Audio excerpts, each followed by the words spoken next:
Of reusing intellectual property, which is, are you getting feedback of my voice? Is that what happening? Just a little delay. Yeah. We may end up shutting off a few of them. I think it's on speakerphone and might be feedback. We'll see what happens. Can you hear me on the... I can hear you on the phone. I'm sure when Eric's talking, it's going to be fine. But when you're talking, there's just going to be that feedback loop going. Okay, I'm going to stay back here. I'm going to launch myself, glue myself right to this spot, which you should know is very hard for me to stand still.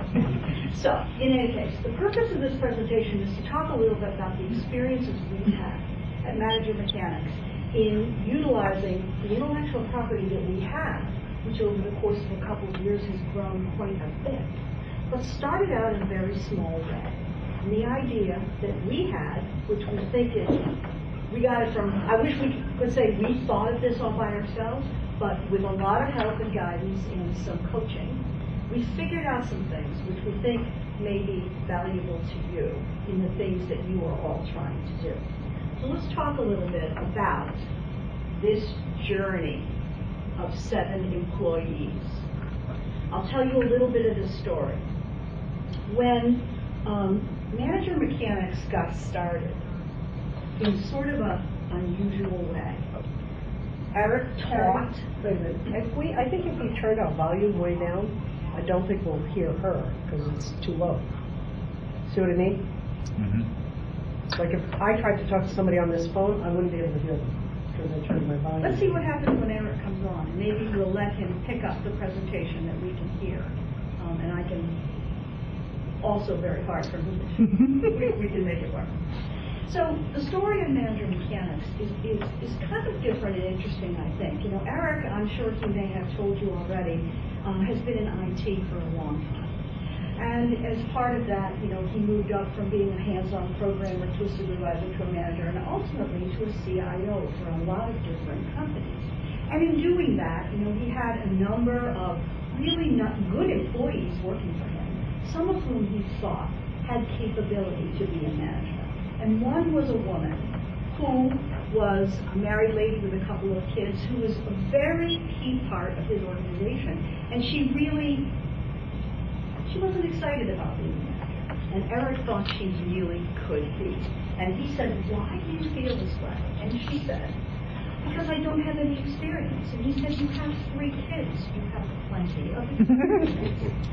And over the course of the next year when she was promoted, he would coach her and help her. And at the end of this working together time, when I believe one of them was about to leave the company, she said, you should write a book. Because you're really good at this management thing and helping other people understand it. And that's what happened. This is the first book, Manager Mechanics. And as a part of that book, Eric was looking for a way to explain the different kinds of employees that you come across in IT. Now, it's a serious topic, and you've all met people. These are the sort of cutesy names that are loosely based on the 7 dwarfs. Eric's idea was, let's give these people some names that will make it a little easier for us to talk about them. No disrespect intended, but this is not something that people, new managers in particular, find easy to deal with. So these names, these became the 7 employees that got talked about in that first book, Manager Mechanics. And we continue to use these names today, except for one customer who looked at these and thought that they were not politically correct. And I think asked us to change Sleazy's name to insensitive or something. We really lost the whole thread of it. But it's been a very interesting thing. So now, Eric's teaching at a number of organizations, teaching management at Bentley, and doing some things. And over time, the little stories of those employees become a little more well developed. So now, we have this book, And we had the intellectual property associated with this book. And Eric had this book published through a regular publisher. And then the publisher went bankrupt.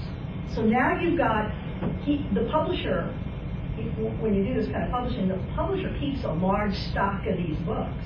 You get some boxes. But the books are, for the most part, inventoried by the publisher. So now, publisher's gone bankrupt. They own the copyright to this, which is typical in that sort of a scenario. And Eric is thinking, what the heck? You know, I've just spent a lot of time doing something. It's been very valuable. What am I going to do? So what he did was he decided that he was not going to let it die. So he negotiated with the publisher to give him back.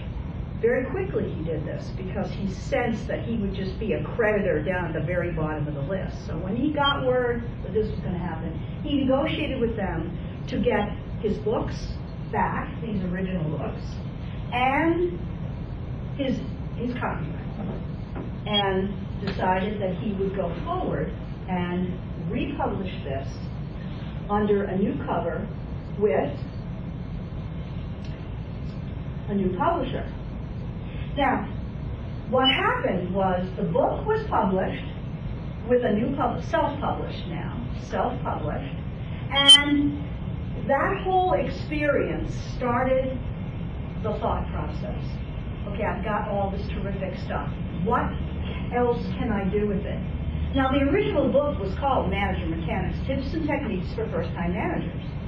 So Eric's thinking, what the heck, there's a lot of information here. Let's think about how we can turn this into classes. Let's build a company. So the title of the company became Manager Mechanics. And you'll see that there's been some change here in our tagline and our logo that I'll explain in a few minutes. But the first logo was about teaching managers how to be good managers with the title Manager Mechanics and the original sort of graphic logo of the wrench. So Manager Mechanics, bits of that book become the class. Guess what class? Dealing with difficult employees. We've got the 7 employees now that we've taken from the first book, traditionally published, to the second book, self-published, and now into a class called Dealing with Difficult. Actually, it was originally called Dealing with Difficult Employees. Now we've got this class and it's going pretty well. So we think, what are we going to do with that? What we did at that point was a number of things. First of all, we had companies that we were teaching this original class to who decided that they could use a little bit of a tweak to the content to make it more in keeping with what they needed to have. So we built some custom classes, and those customized classes became the basis for some choices that we can offer, various flavors of that class that we can offer. And you'll see in a minute how that grew, because there are parts of this class which were small subtopic areas that became larger as we went forward. Then we thought, how can we deliver this? We were delivering this in traditional classroom situations, typically. So we decided to use technology to deliver this in over the web, in a webinar format. Similar to the way all companies are doing this now, but of course this was, a while back. And more companies were saying to us, we have managers that really need this material, but we can't get them all here. So we have to have a way to do this remotely. So we had webinars. Customers have really been good at driving us. And I think we've done a pretty good job of learning to listen to the little clues that they give us so that we can take the content that we have and tweak it to make it into something else. The next thing that happened was they were asking us if there wasn't a way that we could allow someone who couldn't make the class or couldn't make the webinar. Some of these companies have people in India,